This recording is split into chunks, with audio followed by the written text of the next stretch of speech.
Hey guys, it's Daniel, licensed therapist. Today I'm going to be reacting to Zachary Levi, who's recently on the Joe Rogan podcast talking about his crazy intense, what I guess you would call a therapy retreat.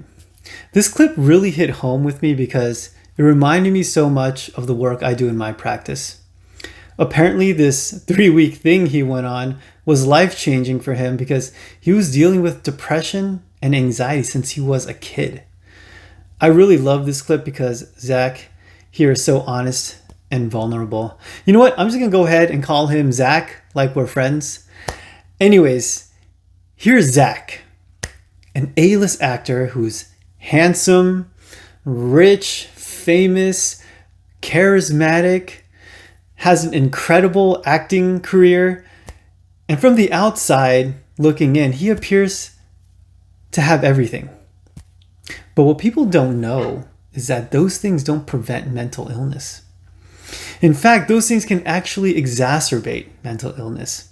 People think, oh, if only I can have success in this one area, I'll be happy. Well, there's a saying, no matter where you go, there you are. You can't cover up these problems. You have to address them. And what my main man Zach does is pretty amazing, actually. In fact, it is what I would have done with him if he were my client. So let's get into this clip and break it down. I struggled with depression so much throughout my life. Even as a kid, I didn't know I was depressed or dealing with anxiety or whatever. But did you find different methods that helped you relieve it? yeah, well, so yeah, ultimately, at 37, I talk about it in the book, but at 37, when I moved out to Austin, I had a whole meltdown, and thank God was surrounded by some friends and family that helped kind of pick me up and get me to this program that's up, and they operate out of Southern California and Connecticut, and I chose to go to Connecticut for 3 weeks of this like super intensive, life-changing, life-saving therapy. And it was, I threw the psychological kitchen sink at it. It was 3 weeks, every day, at least, 3 or 4 appointments that were one of either a psychiatrist, psychotherapist, dialectic behavioral therapist, art therapist, meditation therapist, life coach, nutritionist, gym 4 days a week, yoga twice a week, Pilates twice a week. Yeah. And that helped me tremendously, and I learned a lot of Man, that's a lot of stuff. I have experience with places that are pretty intense with treatment, but that is on a whole other level. And it is much different than what most people do. Most people see a therapist once a week. So to have all that treatment along with all those other things like the gym and nutritionists and Pilates, it sounds pretty crazy. I don't know. It actually sounds pretty fun to me, but it also sounds really, really expensive. Modalities and things from all of that, but that wasn't until 5 years ago. The rest of my life I'd been coping by fucking boozing and drugging and sexing, you know what I mean? Like, I didn't realize how much self-medicating I was doing for so long, and I wish that there would have been some way for anyone to be able to be like, I'm just gonna like see what your levels are, right? Because I didn't even know. I didn't know that what I was constantly feeling all the time. Well, anxiety, I was constantly feeling all the time. Depression would hit me in these moments where basically I'd have massive dopamine crashes, I think I've come to find out. Like I would finish a job, or I'd get out of a relationship, or I wouldn't be working for a while, and all of a sudden it's like I'm worthless. Work always kept me buoyed. If I'm at work, it's dopamine all day long, right. Particularly on a movie set or whatever. It's all just a bunch of little puzzles. You're just solving little problems all day long. Yeah. Dopamine. So it's wild how people have a lack of awareness and insight into themselves. There are a lot of people out there who are really dealing with some serious mental and emotional stuff, and they have no idea. And they're just trying to hold it together and use things to cope and to compensate. What is crazy is that it can actually fuel good performance. I mean, here, Zach worked hard because work was his escape and his drug. So on the outside, he was working and it caused him to be successful, but internally, he was filled with turmoil. And he was using work to keep that turmoil away, but it was always around the corner. And you can only run for so long. Being on a Broadway stage, you got 1,000 people. I mean, you don't understand the rush of a live audience. Fuck, you're feeding off of that energy, you know, and you're playing jazz with this crowd. I mean, it's incredible. So much dopamine. And I would get off, you know, doing a Broadway show. I'd be flying after the show, and then we'd go to the bar with some of my castmates, and I would be drinking whiskey gingers like till 3 a.m. because I didn't even have to be at work the next day until 6 p.m. or whatever. And it was all just a ton of self-medicating because I didn't love myself, and I didn't know that I didn't love myself. There it is, right there. That is the problem for so many people out there. Not loving themselves. And on top of that, the lack of insight that you don't even know that you don't love yourself. You won't believe how many people I see in my practice where this is the main focus of therapy. Just to love yourself. That alone would solve the problems of so many people. Wow, so you just thought you were put in. Yeah, basically. Yeah. And so then I think that's what a lot of people think. You have a moment where it just comes crashing down. Is it a moment? Is it a series of moments? No, it was like, you know, I had this big dream, still do, of moving out here, buying a bunch of land, building a movie studio / arts commune / resort. That's kind of like a new United Artists Studio. Someone sounds like a cult leader. Why do you think I came to Texas, bro? And so I had, you know, head full of steam and dreams and all that. And I was so convinced, like, this is what I'm supposed to do with the rest of my life. I want to make a better Hollywood, all these things. Right. And I came out, but I like my work life wasn't great at the moment. Like the jobs I was doing, I wasn't stoked with. I was, again, feeling like a failure. I'd just broken up with this girl, wonderful girl, who was from Austin, who probably would have moved here with me. But I self-sabotaged it all and was like, no, I don't think this is going to work. One of the big characteristics of not loving and valuing yourself is self-sabotage. It comes from thinking that you don't deserve it or that you are no good, and when someone sees that, they're going to leave you. So hey, if you're doing that, you might want to take a good look at yourself and assess whether you love yourself or not.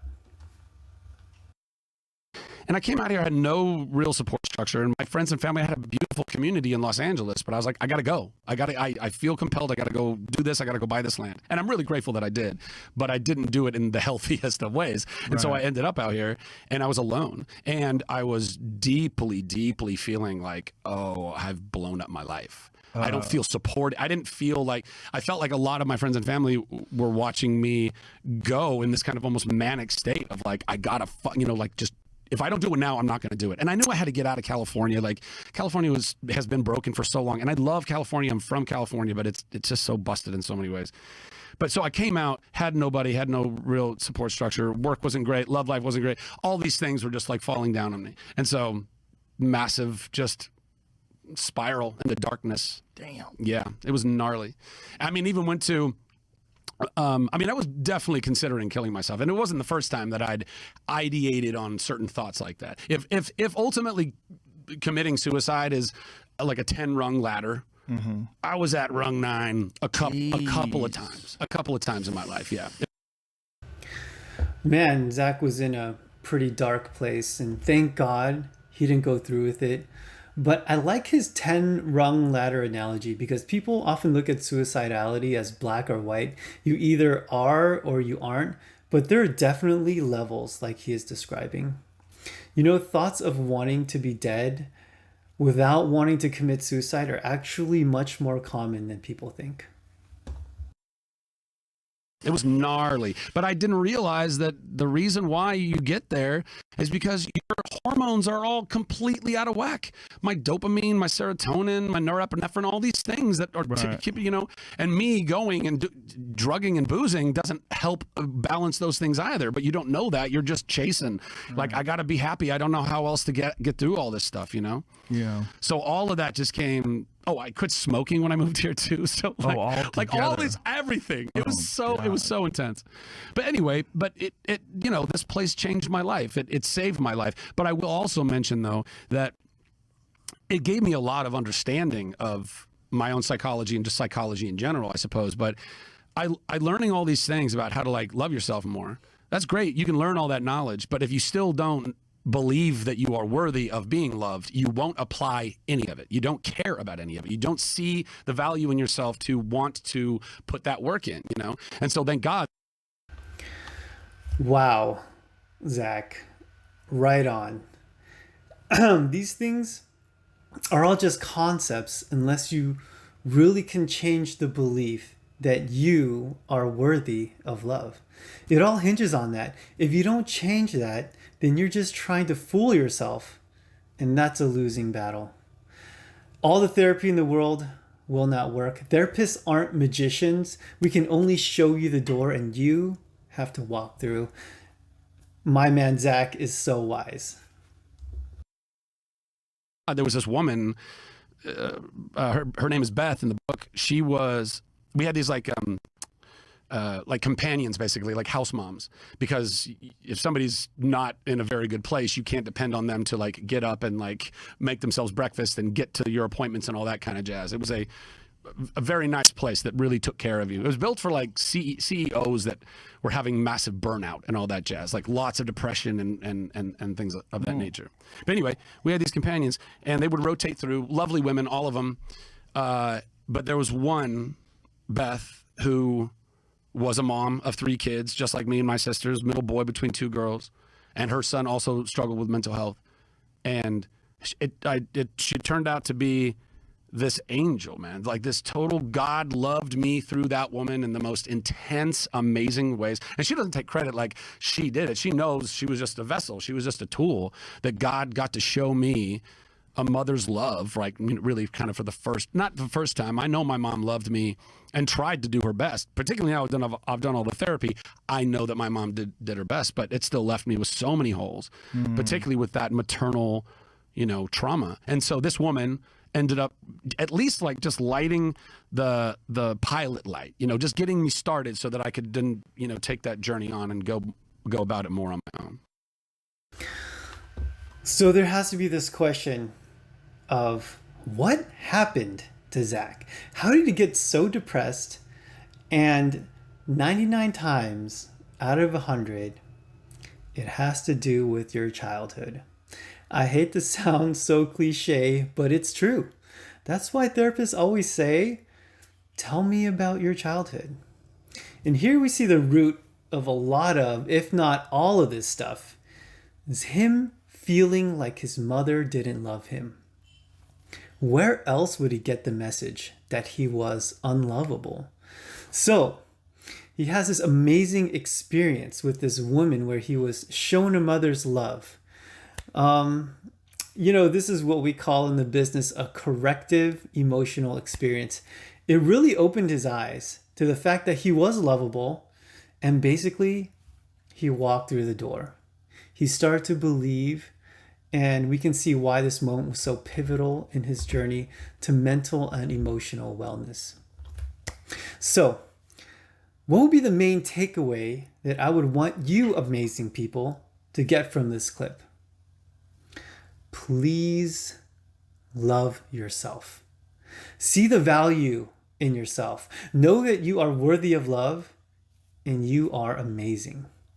1 out of 8 billion. And if you just can't believe that, please go on a journey to get to a place where you can accept that. And I'm willing to bet that if you get there, a lot of the things that you struggle with will magically disappear.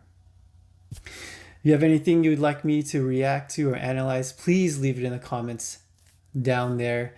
Thank you for watching, you amazing, lovable person. Goodbye.